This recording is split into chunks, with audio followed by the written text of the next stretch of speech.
morning and welcome to the Sound Off Show. My name is Linda Kirker. I host the program and I thank you so much for joining us tonight. I think spring is finally showing up. Don't hold your breath, but I really think maybe there's some hope. And it's just felt so good to have some stronger sunshine and the green grass when you drive around. It's so uplifting.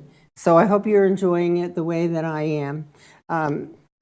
We haven't had a live show here in several weeks because our studio has moved out of BFA High School, and we now have a brand new building on, I think it's Village Drive.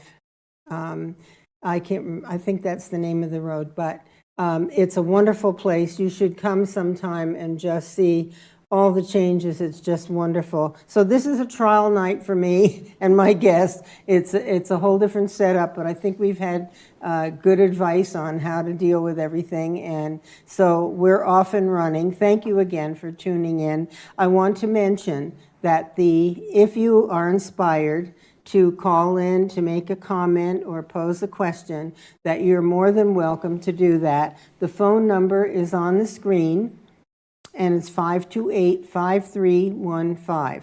So let us get started, and then if you're motivated to call about the topic that we're discussing, please feel free to do that. We'd love for you to do it. My guest tonight is a first-timer on this show. I hope maybe I'll be lucky enough to have him back another time. But his name is Art Woolf. Welcome, Art. Hi, Linda. Good to be here. Yeah, I remember you from quite some time ago as a UVMer and so forth. But you are an economist at the University of Vermont. You're an associate professor of economics. And I understand that you graduated from Cornell University, and then you went to the University of Wisconsin for your PhD. That's right. And you've been working at UVM since 1980. That's a lot of years, my friend. That's a lot of years. I've had a few years doing other things, but I've been there for 38 years. Yeah, wow. Long time. Wow. Well, I'm sure it's interesting. It's interesting. Yep. Yeah. And are you actually teaching economics to the students? I taught a couple classes today, so yes. You did. And how many students economics is so important in your personal life as well as business life. Mm-hmm. So is that a required course or? Well, for different majors and different subjects, but it's increasingly popular. The number of students majoring in economics has been increasing for the last 5 or 8 years. Good. Because students are interested in, ever since the recession, they've been a lot more interested in what's going on. Yeah, absolutely. Yeah. How to manage your money and so forth. Well, that's more business, but we talk about other issues besides that. But hopefully the students that major in economics or take some economics courses are better equipped to handle their personal finances and kind of can understand how to make decisions better. Good. That's key. Yeah. That's so critical. Well, I have done a little research at home, and I have pages here of things for us to talk about. Okay. I don't know, when it comes to the economy, let me just pose an overall basic question. How is Vermont doing overall? It's a small state. We've lost some businesses. Mm-hmm. I mean, for instance, IBM was 8,000 strong when I lived in Essex Junction. Yeah. Now Global Foundries is down several thousand. Down to about, I think, 3,000, something like that. Yeah. So, that's a lot of jobs. Yeah. So overall, our economy is doing pretty well. We have definitely problems and challenges, but if you look at most of the indicators, we're doing, in fact, better now than almost any other time in our history. Really? So, for example, in the last 5 to 10 years, Vermont went from being a below average income state in terms of people's wages and incomes to being slightly above average.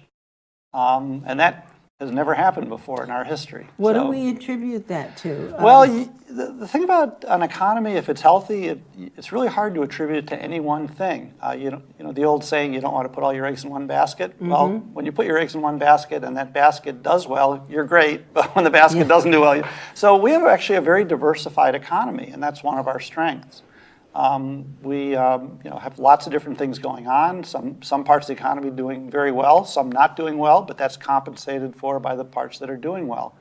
So, I mean, one of the sources of income for the state is tourism. And of course, then we have the farms. The farms are struggling a bit with the milk prices and the water system issues and all of that. And then we do have some larger businesses, but we're not a state with a lot of large businesses. No, and actually no state really is. If you look at where the jobs are in Vermont and you compare that to where the jobs are nationally in terms of parts of the economy, we actually look very similar to the U.S. as a whole. You know? Just on a smaller scale. Yeah, well, obviously it's a lot smaller scale. There's only one state that's smaller, so yeah, we're on a very small scale. But if you look at like the percent of jobs in the manufacturing sector in Vermont, it's about the same as nationally. Percent of jobs in the retail industry, about the same. Some sectors a little bit more, a little bit less, but there's nothing that jumps out at you as saying, wow, that's really different here in Vermont. So we look a lot like the U.S., so not surprisingly, we behave like the U.S. economy as well. Well, that's interesting to me, because I thought, as I look at a variety of different things that are going on, like some people are making an issue of the graying of Vermont. Well, that's certainly a big difference, yes.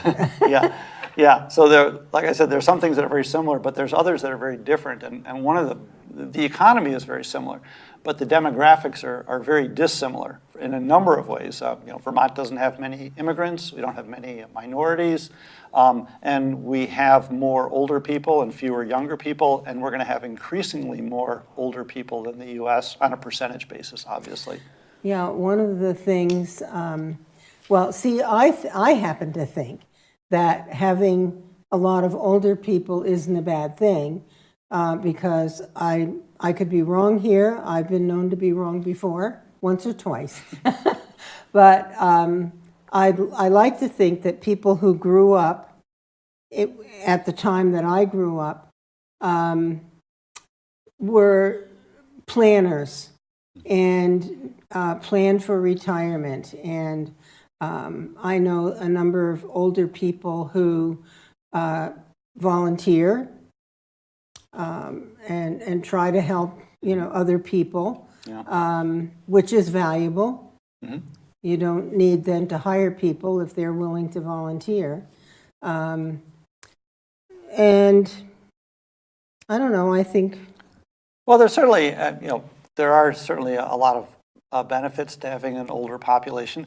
In terms of planning for retirement, I think the evidence is pretty clear that most people don't. Maybe the people you hang around with do. That's scary. And older people do volunteer, but they don't volunteer in the same places where the businesses and other organizations need the workers. So there's a really kind of a difference between where senior citizens might volunteer versus where there's a need for employees. And that's one of the big changes that is occurring right now in Vermont is this decline in the number of people in between, say, 25 years old and 60 or 65 years old. And that's where most of the working people come from. Not to say that people over 65 don't work. Right. Some still do. Yes. Some because they have to, because they haven't planned. Yeah. Others because they like to. But businesses in Vermont are having an increasingly hard time finding people for two reasons. One is the economy is doing well. We have one of the lowest unemployment rates in the country in Vermont. And the second is that we have a declining number of people in that 25 to 65-year-old age group.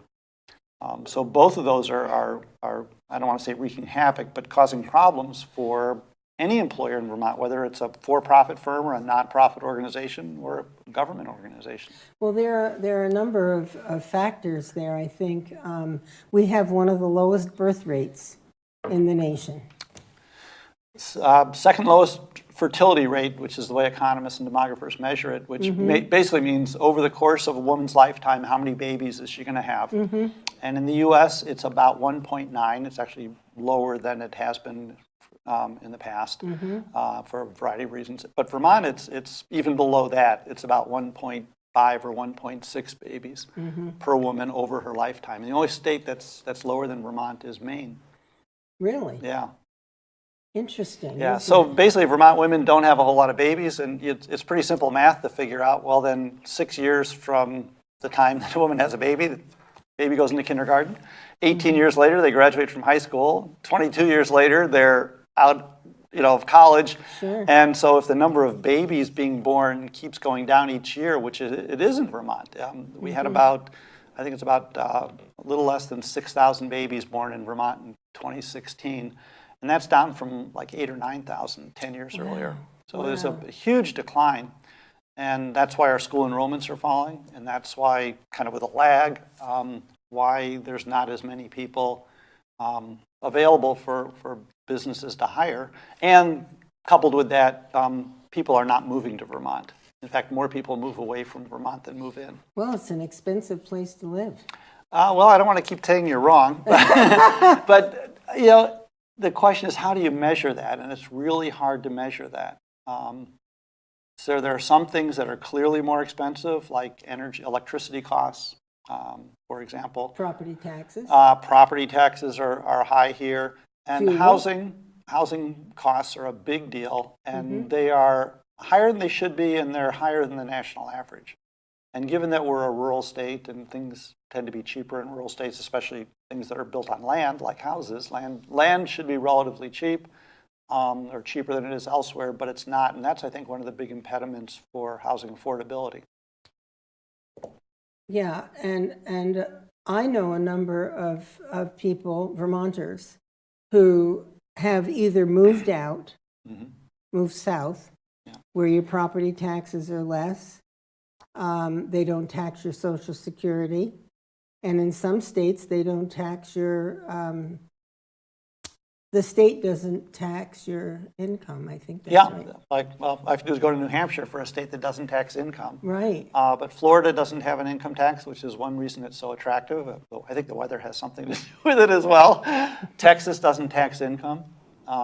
So there's, I think, about a half a dozen or 10 states that do not tax income. Yeah, and they're magnets for people who... they also, those states, most of them, with the exception of New Hampshire, tend to be down south. So it's kind of hard to disentangle whether people move there because of the weather or because of low taxes or both. There's nothing we can do about weather, but there is something we can do about taxes. But our taxes are high, not for everybody, but for certain people. And that's a disincentive for people to locate here and for businesses to locate here. You just alluded to the, what is it called? When you get a rebate, if your income isn't that high. Income sensitivity. Income sensitivity. Yeah. I know there's been By the way, it's not really income isn't that high. It goes up to about $140,000 worth of income for people that are eligible for that. So it ramps down at about 90 or 100,000, but when you're talking about people earning $100,000, $120,000, $130,000 that are eligible for a tax break, basically simply for political reasons, not really because they're hurting and they need the money. So it's one of the issues. I mean, people like not having to pay property taxes as high as they should be, but that means somebody else is paying even more. Well, that gets to the root problem, which is the cost of education. Yeah. Vermont's... That's something I've been talking about for about 30 years. I imagine you have. When I first ran for office in Essex Junction in 1997, we had 106,000 students in Vermont, K through 12. Yeah. Now we have, 78,000? Yeah, depending on how you measure it, but something like that. We've lost about 25 or 30,000 students. Yeah. So, and yet the cost per pupil... and you correct me if I'm wrong, I want you to do that. We want to get the truth out here. My research 2 years ago, regarding the national per pupil cost was about $10,700. at that time. Yeah. Now it's probably about 12, I think it's about 12,000, but Okay. about the same ballpark, yep. And yet Vermont spends close to 19,000 per That's pupil. right. We're about 60 or 70% above the national average, Why? which translates into a total excess of about $600 million. No, wait, what, tell me. So if we spend $18,000 and the national average is 12,000, and there's a $6,000 gap, and if you multiply that by the 80,000 students in Vermont, Okay. you get about $500 million. So that's kind of our excess spending. So we, in terms of how much more we spend than the national average. Now, yeah, and so that has to be dealt with. Well, it's expensive when you're spending that much. That money has to come from somewhere, and Well, so and it's, that's of course why, it's expensive. And that's why they need the income sensitivity, because we're paying too much for education. And actually, I think that one of the reasons we're paying so much for education is precisely because of the income sensitivity. Well, that's about $12 million, isn't it? Oh, no, Or it's is it about 112? about 100, 150, $180 million, something like that. Well, but if they lowered the cost of education to the national average, we wouldn't need the income sensitivity. Big question, of course, is how do you do that? And even more to the question is how did we get to where we are today? And Well, back up. And the way we got to where so in 1997, when you were in the legislature. Well, that's when I first ran. Yeah. Okay. But then we spent about 20% more than the national average, which was a lot, but it was 20%. Now we're at like 60 or 70% more. And it's gone up every year for the last 30 years. Well, because we have a program for everything. Well, I think it's more, as I said, because of the income sensitivity. So if you think about why people vote for school budgets or why they don't complain about their school budgets. They may complain about their property taxes, but why don't they complain? And the answer is because of that income sensitivity provision, which is basically 2/3 of all the homeowners in Vermont are getting that. It doesn't really cost them as much to vote yes for a school budget, which means school boards and principals and administrators don't feel that Take pressure. advantage of it. They don't feel that pressure to keep their costs in line. And so since it's relative, it's I guess one way to think of it is we put education on sale and we said, we're not going to charge you the full value of education. So you go into a store and something's on sale, you're going to buy it or buy more of it. And that's essentially what we did with education beginning in about 1997. So if you want to get our costs down, I think you really have to look at why they got up so high and then figure it out and then kind of go in reverse. Okay, so with what you're suggesting, if we did away with income sensitivity, Or limited it. yeah, there would be a lot of feedback Exactly. to the school boards. Yeah. I mean, I wouldn't want to do it overnight, but I think if we gradually lowered the income sensitivity thresholds from, right now it's up to $140,000 of family income, which is pretty high. Yeah, a lot higher than mine. Yeah. And we gradually lowered that. And we made, the legislature passed a bill that said, over the next 5 years, we're going to lower it down to, pick your number. The average family in Vermont that's married makes about $80,000. You're kidding. Yeah. Yeah. And so what we're doing is we're giving I have to break that down. we're giving a tax break to essentially, a huge number of families in Vermont that are well above the average. And if the goal is to protect people who need protection because they don't have a whole lot of income, you don't need to protect the average family or people earning more than the average. So that's one of the basic problems. I didn't know, Yeah. but that's not the average income in the Well, state. it's actually, no, it's median actually, which means half make more and half make less, but it's the median income of married couples. Not necessarily both working. Some families may have two people working, some may just have one, but of all the married couples in Vermont, you line them up along the interstate from the lowest down in the Massachusetts border and the highest income up at the Canadian border, and the family right in the middle would be earning about $75,000, $80,000. So what percentage of the population makes that kind of money? Well, like I said, it's half of all the families. and probably 2/3 of the people in Vermont live in a family situation, as opposed to living by themselves or living with roommates. Wow. So it's higher than in Chittenden County. It's almost $100,000 for married couples. That is interesting. And that includes retirees, which there are a lot of who Wow. tend to have lower incomes than people who are Wow. working. So yeah, so what the legislature has decided a long time ago to give that benefit to people who are making far above the average. And I think that's just a recipe for spending a lot of money. And in fact, it does cost a lot of money. Okay, here's a question. Let's just assume that the state, the legislature, whatever, decides to do away with income sensitivity for school. Completely, or Well, just ramp it down. okay, even ramp it down. It depends to what level you bring it. Sure. But how is that going to lower the costs of education? Well, essentially, you'd have a lot of people who would be facing a very large property tax increase because they wouldn't be sensitized anymore. They wouldn't be getting that discount. And when a local school board has 50 people or 100 people attending a meeting complaining about what's going to happen to their property taxes, they're going to sharpen their pencils a lot more than they have in the past. Well, And I think personally that's a much better way to do it than to have somebody in Montpelier basically put down some number and say, you can't spend more than this amount, or you can't have more than this number of teachers. I think people need to figure it out themselves and figure out how they want to get managed. how do they want to get their costs down? Do they want to close their school and merge with someone else, if that's the way to save money? Do they want to combine classrooms? Do they want to cut out some aides? There's all sorts of ways they can do it, but I think it's best done at the local level, not from some edict in Montpelier. Interesting. I'm all for local schools where people feel a connection to their community school. And actually, I think it was better when you funded your own school.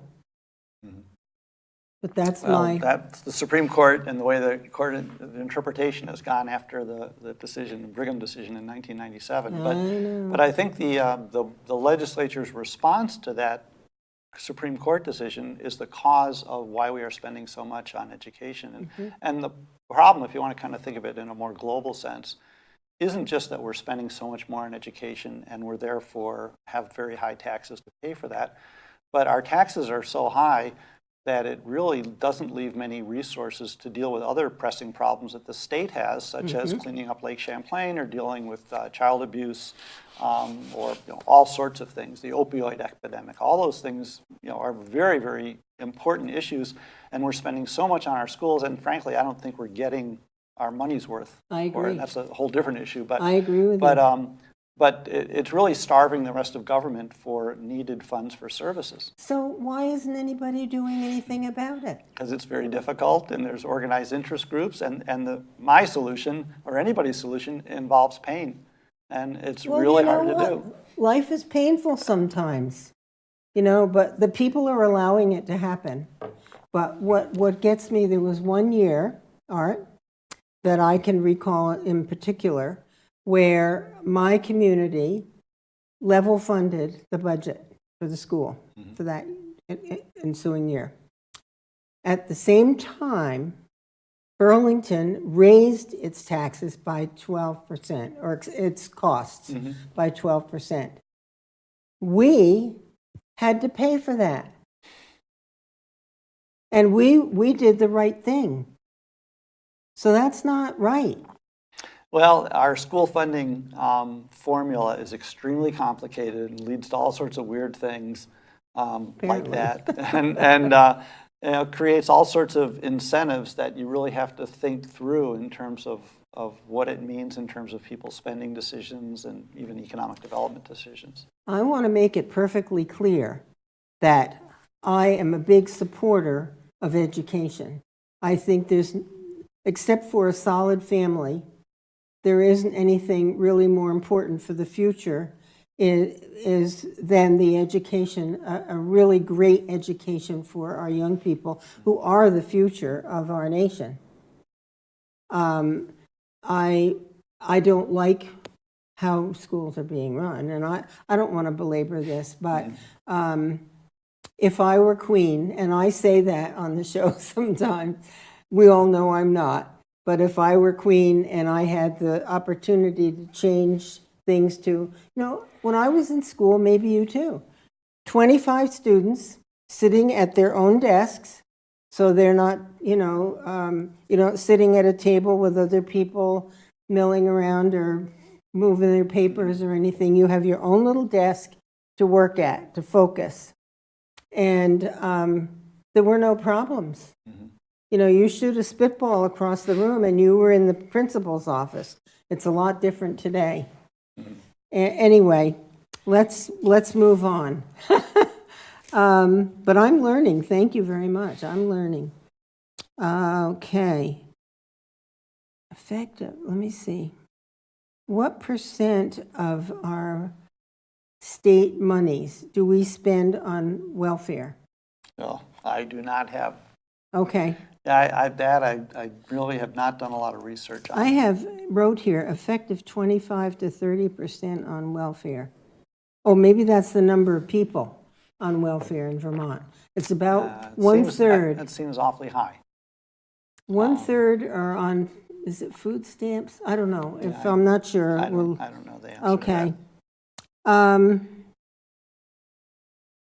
You brought up earlier, Art, that there are businesses who cannot find employees in Vermont.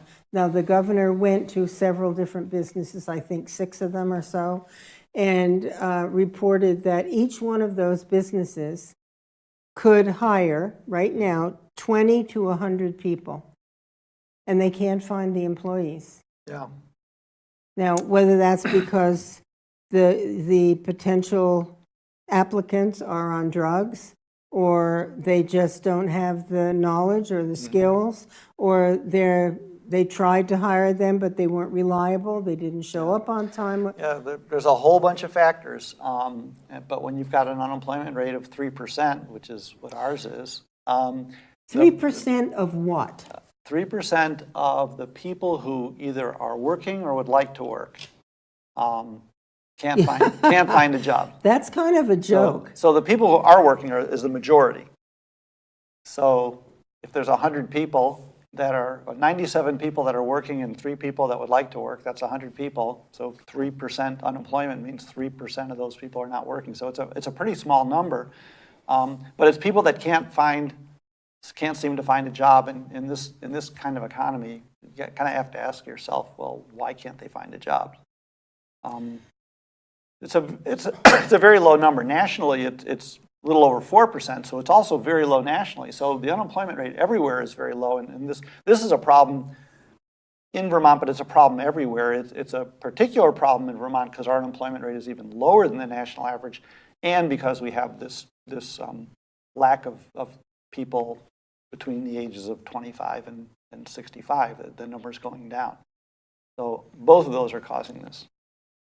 So 3%. Now, what is our, how many people are in Vermont now? Is it down to 300? No, we have about 625,000. 625,000. Yeah. But our population is essentially the same as it was in 2010. It hasn't changed much at all, whereas the national population is growing. So our population is basically stagnant, and it'll probably be this same level for the next 15 years. So we'll go from 2010 to 2030 with no change in our population. The last time that happened in Vermont was in the early 20th century, the late 19th century. So we have to go back 100 years to have a period of time where Vermont's population wasn't doing anything. And Vermont was in bad shape because of that, because what's happening is back then people just left, and today it's kind of the same thing, except with the combination. People are leaving, but also they're just not being born because we have such low fertility rate. Yeah, I think the governor said 2,000 people left the state. I think it's about between 500 and 1,000 per year for the last 8 years, 10 years or so. Well, I know one of my grandsons left. He found great employment in North Carolina. Yeah. And the problem is that it's not that those people are leaving and other people are coming. It's those people are leaving and nobody's coming. So it's really a net number. The difference between people moving into Vermont, and there are people moving into Vermont, it's just that there's about 1,000 more people that move out every year. So you're saying 3% are unemployed. I always get confused with the way this is figured. Yeah. Because I'm looking at, 625,000 population. Yeah, but how many are children? Yeah, children, retirees, people who don't want to work, Well, if you don't want to work, then you're not unemployed. So if you're, for example, a stay-at-home mom, and you want to stay home with your kids, or be home with when your kids get home from school. Well, I like that idea. You're not considered unemployed because you're not looking for work. You have to be looking for work in order to be considered unemployed. So if you're on welfare and you're not looking for work, you're not unemployed? If you're not looking for work no matter what. So if you're on welfare or not on welfare, and you could be on welfare because you have kids at home, and if you took a job, you'd have to figure out what to do with the kids. But for whatever reason, they do ask you why you're not looking for work if you're not. But the basic question is, have you looked for a job in the last month? And only 3% of Vermonters who are in the labor force said that they had looked for work and couldn't find a job. So it's a very, very low number. Well, I noticed when I was at Walmart in St. Albans recently, they're looking for There's signs at just about every store. If you look carefully, now you don't have to look carefully, just about every retail establishment in Vermont has a sign on the door. Supermarkets, department stores, restaurants, you name it. There's a sign that says help wanted. Well, let's touch on New Hampshire and Vermont. And the difference is, where did I write that? They have, $7.50 an hour or something like $7. The minimum wage, you mean? Yeah, they have no state minimum wage, which means the federal minimum wage is binding. So if a state doesn't have a minimum wage, then the federal minimum takes precedence, or takes effect. So. And the federal minimum wage is $7.50. In Vermont, it's 10.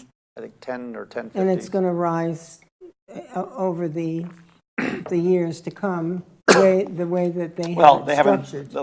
Yeah, it will rise, but the legislature is considering a bill to raise it to $15 an hour by 2022, I believe. Well, my personal view is, if you want to make more money, and this is what I told my grandsons when they were young, when you go out to look for work, when you get older, you'll be the first one there. You make suggestions to your superior if you notice something that maybe could be improved. You work your fanny off, and if you need to stay, you stay. And if you're not appreciated over time for having that kind of work ethic, financially appreciated, then you have established yourself and your principles as an employee. And I did this once. I left a job. I was doing two people's work, and I asked for $1 an hour raise. This was a number of years ago. And the employer said no, and I said, okay, well, you'll be getting my resignation, or whatever you want to call it. And that's what I did, and I found a place that appreciated me. But it takes a little bit of courage and faith in yourself that you can do better. But for the government to keep telling businesses how much they should pay, that's between the employer and the employee. Now you tell me your thoughts.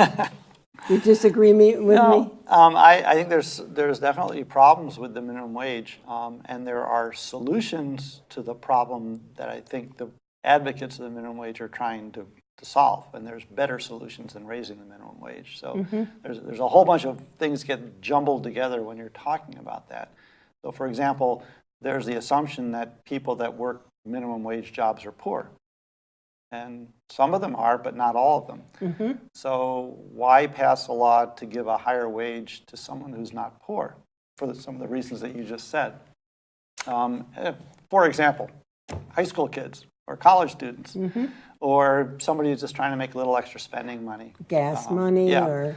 So, and in fact, raising the minimum wage to $15 an hour might actually hurt the very people that it's trying to help. So for example, if the minimum wage did go to $15 an hour, and two people walked into a store that's, any business that's looking for an employee, and one of them is somebody who just got out of prison. I just use some extreme cases. Somebody just got out of prison, was there for 5 years, and has come out and trying to find a job. And the other person is a 17-year-old kid from St. Albans town who's in BFA and just wants some money to, either save for college or spending money or whatever. And the employer is going to look at them and say, well, here's a middle-class kid from St. Albans town who, I may know the parents or I know the address, I know it's a stable neighborhood, not a very risky situation. There's someone who just got out of jail, has been there 5 years. Maybe they're going to be okay, and I'd like to help them, but I'm not sure I want to risk my business hiring somebody that could start yelling at some customer or do something. So it might actually make it harder for that that person out of jail to get their foot in the door because now there's more competition for them. If the wage was only $10 an hour, then maybe that high school kid wouldn't be looking for a job. But $15 an hour sounds awfully promising. So it might actually hurt the people. And there's a whole bunch of other reasons why it might actually hurt the people that it's trying to help. And there's, like I said, there's much better ways to help the people that you want to help. Yeah.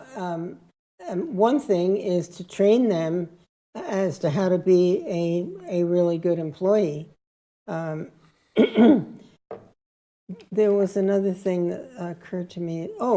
Hurting the very people that you're trying to help by raising the minimum wage. And this doesn't come as a surprise, but you're going to find businesses either closing or you're going to, because of the increased costs of hiring employees, or they're going to have these little tablets at the restaurant where you don't need a waitress. Yeah. You just order your food on a tablet. Yeah, you can encourage businesses to replace people with technology. Exactly. And the other thing is, in a place where the economy is fairly good, like Franklin County or Chittenden County, maybe the businesses can absorb an increase in the wages they have to pay without raising prices too much, or their customers will accept a higher price. But you get out in places like the Northeast Kingdom or some of the southern Vermont areas that aren't doing very well, and there's a lot of small businesses out there that their customers can't afford to pay the higher prices that would result. Exactly. So those are the ones that are really And bad on shape. the border between Vermont and New Hampshire, if you have employers along that boundary having to pay $15 an hour, maybe they'll just move their business across the border, Yeah, the border effects are very real, especially in New Hampshire. It would be double the cost per hour. I still think, and didn't it used to be, Art, that the employer and the employee decided what the employee was going to get for pay? Every job I've ever had was like that. So why is government involved? Well, it goes back to the New Deal and Franklin Roosevelt when we had the first minimum wage in the United States. But that's been a facet of our economy ever since then. And one of the issues is that businesses kind of expect minimum wages to go up. Vermont businesses probably expect it to go up, so they've already kind of anticipated that it's likely to happen. So they're going to probably be on the forefront of replacing people with technology, putting things in, because they know that even if the legislature doesn't pass a minimum wage increase this year, it could happen next year or the year after, so we might as well get ready for it and already start doing things to try to minimize our labor costs, which hurts people that are trying to get their foot in the door for the first time, whether it's someone who's just out of prison or a refugee who doesn't speak very good English and is trying to get their first job, or somebody without much education. You want to get your foot on that first rung of the ladder. And the higher that first rung gets up on the ladder, the harder it is to start climbing. Definitely. You have to start somewhere. You can't advance if you don't get started. Let me see here. We have job stagnation. Yeah, we're not creating jobs, but that's not because the economy is not doing well. It's primarily because there's just no people. So yeah, we've basically lost jobs. We haven't really lost jobs. We haven't really gained any employment over the last 3 or 4 years. It's been flat. I don't expect our economy to generate a whole lot of jobs in the future, again, simply because there's just nobody there to take the jobs that are available. Okay. What do you see as the major problem for Vermont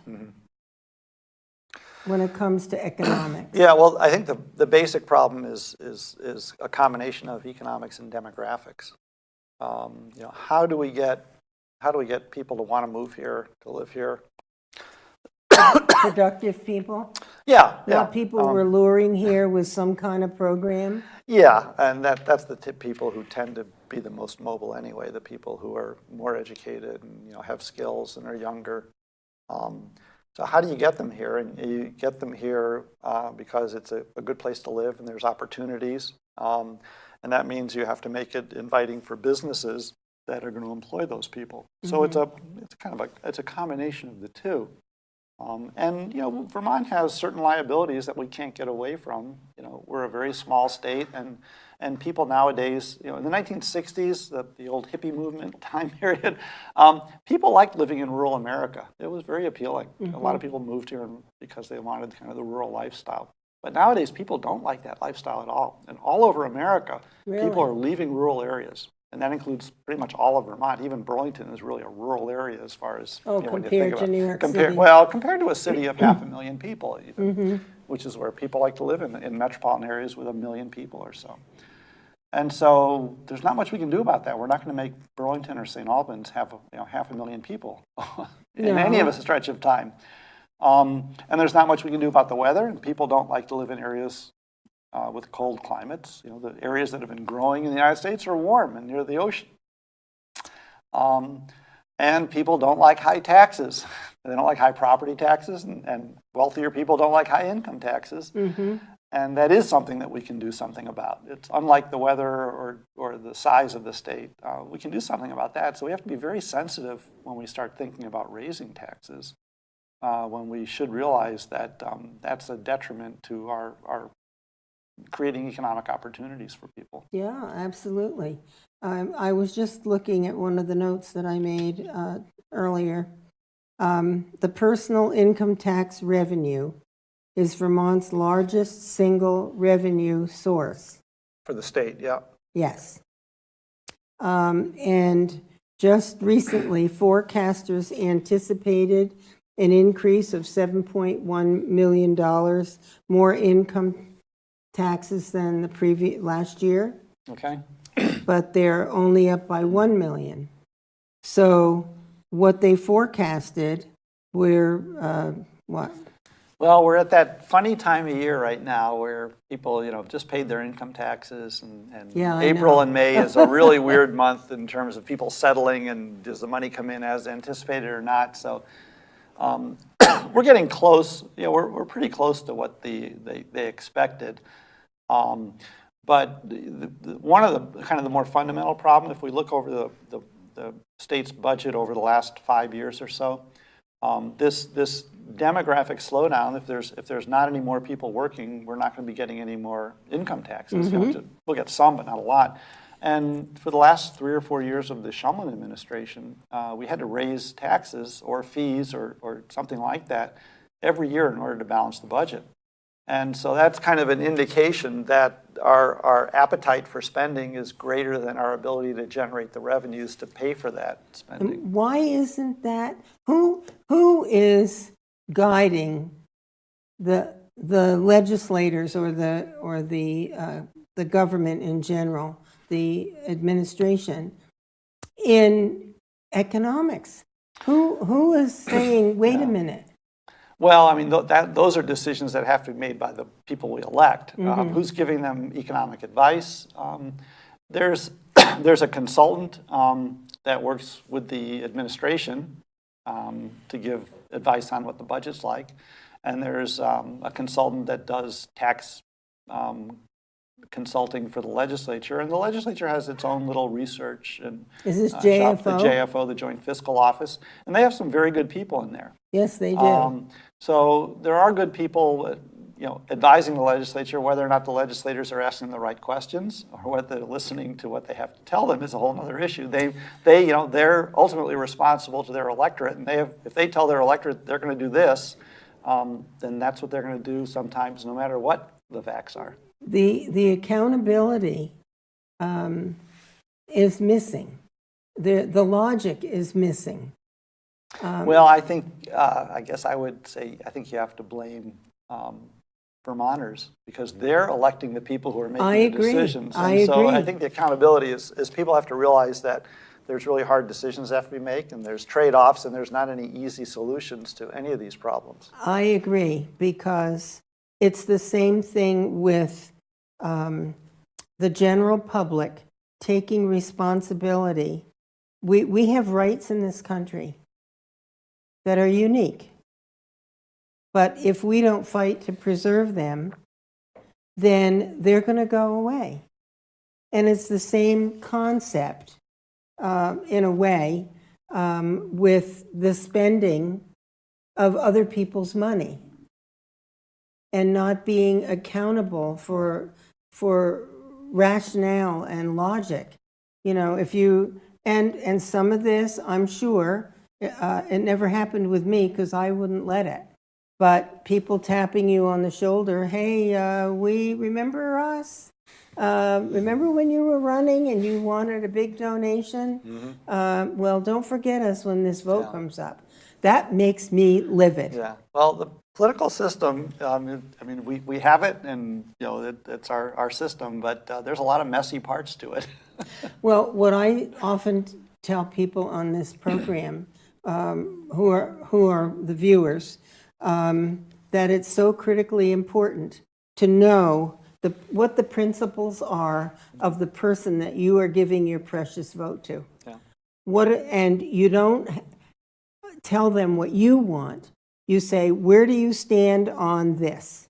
And let them tell you. And then you watch to see if they're squirming or if they're saying, boy, this is how I feel and this is what I will do, I promise you. Yeah. But if we don't take our responsibility seriously and, and inquire of these folks, then we're letting them do what they want to do. And it's very easy to simply vote for someone that promises you the world and says it's not going to cost you anything. It may be because somebody else is going to pay for it, or somebody in the future is going to pay for it. Well, yes. And, our young people need to see logic. By the way, speaking of young people, I know I'm hopping around here like the Easter Bunny, but my understanding is that of the students who come into freshman class at colleges they can't read. They need reading I think help. A larger percent than you would think that's true for, but I think a lot of that is in community colleges and in urban colleges that are appealing to first-generation students. But they're still a product of the public school system, and they've graduated from high school, and a lot of them need a lot of remedial work, which is a pretty sad commentary about the ability of our schools to try to help lift people out of some bad situations that they were born into. It wears me out, Art. What? You know what I think on this issue is that there need to be very specific expectations for how you get into college. High standards. Now, of course, that means a lot more people wouldn't go, but it also means that our government won't be funding people who aren't prepared. That's why starting in kindergarten and first grade, you know, anyway, I'm beating a dead horse here. What else? Well, let me just kind of go off on that, a bit of Sure. a tangent, but we tend to think in Vermont that we have really high-quality schools. Well, And that's what we're told. we're told, and the evidence suggests that our schools are maybe about average in terms of national comparisons, once you do the appropriate comparisons. So it's pretty depressing to think that we spend 70 or 80% more than the national average per student and just get high school graduates who are kind of about average or maybe even slightly below average. So, you know, the State Department of or the State Board of Education right now is looking for a new state Secretary of Education. And I think they'd be well advised to find somebody from a state that spends less than Vermont and gets better outcomes. And all we have to do is look at Massachusetts as an example of that, because they spend less than Vermont and their students do much better than ours. Well, isn't that nice? Yeah, so we don't have to look too far. No, as a matter of fact, I have been trying to reach someone in Betsy DeVos's office. She's the National Secretary of Education, because I have a lot of questions, and I want to know why changes aren't coming down, although I have to say, my own philosophy is that it's up to each state to set their standards and then to make sure that the standards are met. Yeah, I think it's a very good idea that we don't have a U.S. government that's supporting or spending a lot on K through 12 education.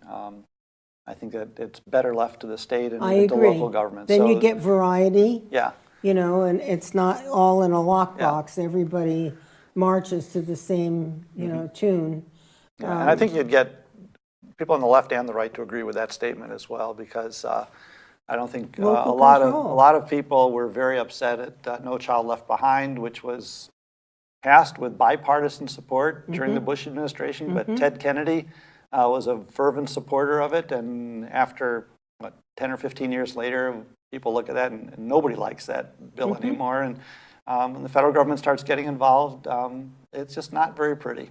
Well, no, and if anybody who's familiar with the U.S. Constitution, there are 17, I believe, 17 clearly identified roles of the federal government, which do not include education or health care. They need to get out of those things and let the states take care of their own education and health care. Of course, back in 1790, health care That's true. didn't pretty much exist. That's true. That's true. But education did. And that was, that was seen as a local responsibility at that time. Yes. And, Booker T. Washington is a prime example of going from not being allowed to go to school because he was a little a black boy, and he used to have to carry the books of the white students. And he ended up a brilliant example of hard work and achievement, and he created Tuskegee University or college. Yeah. And a friend of mine actually formed the Booker T. Washington Society. And he goes to schools and talks about the principles of, having a productive and a good life. So we're getting down to the end of the hour here. We have about 5 minutes. Okay. So is there any particular thing that you would like to make sure that the folks understand or know? I think I've covered most of I think what I see as the big issues in Vermont. Education, taxes, those policies. Those are the big ones. We haven't covered healthcare, but I'm not an expert on healthcare issues. But I do know that I guess I'll say one thing about healthcare. If we Sure, can please. do that, and that is we've had about 20 or 30 years of the state trying to deal with some of the problems with healthcare, both access and cost. Mm-hmm. And to my mind, it has not been a very much of a success. I agree. We've gone from back in the 1990s as being a state with lower than average spending on healthcare, which is good. And now we're a much higher than average spending state. So we're spending a lot more than we used to. We don't have any fewer people that are uninsured. So it hasn't been because we got more people that are covered. That hasn't happened at all. All we've done is ramped up our per person spending faster than the national average, which is not a good thing. No, and why would we do that? Well, I don't know why we would want to do it, but we have done it. And part of it, I think, is just because we've got a lot more state involvement, a lot more regulations, trying to do just the opposite, trying to keep costs down, but the result has been costs are going up. Same thing with schools. Well, Yeah. I had a talk. See, I've lost 3 doctors. One went to Albany, one went out west, a surgeon, and the other one is teaching medical students. All right? I know of several others who are going to just retire or move out, or many who can't.